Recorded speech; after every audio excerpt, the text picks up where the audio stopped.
నమస్తే. ఇవాళ మనం అందరి క్షేమం కోసం తన ప్రాణాలనే త్యాగం చేసిన ఒక గొప్ప మహర్షి గురించి చెప్పుకుంటున్నాం. పూర్వం వృత్రాసురుడు అనే రాక్షసుడు బ్రహ్మ కొరకై ఘోర తపస్సు చేశాడు. బ్రహ్మ ప్రత్యక్షమై అతనికి సాధారణ ఆయుధాల వల్ల మరణం సంభవించదు అని వరం ఇచ్చారు. ఈ వరంతో మహాశక్తివంతుడై వృత్రాసురుడు వర్షాలను ఆపి ప్రపంచాన్ని కష్టాల్లోకి నెట్టాడు. దేవతలు అతడిని ఆపేందుకు ప్రయత్నించి ఓడిపోయారు. అప్పుడు వారు బ్రహ్మదేవుని దగ్గరికి వెళ్ళి వృత్రాసురుని ఎలా ఓడించాలి అని అడగగా అందుకు బ్రహ్మ వారికి ఇలా చెప్పాడు: వృత్రాసురుని సంహరించడానికి అసాధారణమైన శక్తి గల ఆయుధం కావాలి. అది దదీచి మహర్షి ఎముకలతో మాత్రమే తయారవుతుంది అన్నాడు.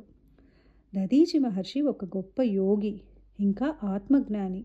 బ్రహ్మదేవుని మాటలు విన్న దేవతలు దదీచి మహర్షిని ఆశ్రయించగా లోక కళ్యాణం కోసం మహర్షి తన ప్రాణాలని త్యాగం చేశారు.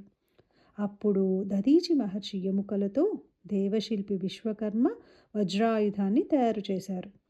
ఆ ఆయుధంతో ఇంద్రుడు వృత్రాసురుని సంహరించారు. అప్పుడు వర్షాలు మళ్ళీ కురిసి లోక కళ్యాణం జరిగింది. ఇలాంటి భక్తి కథల కోసం హేమ భక్తి ఛానల్ని సబ్స్క్రైబ్ చేసుకోండి.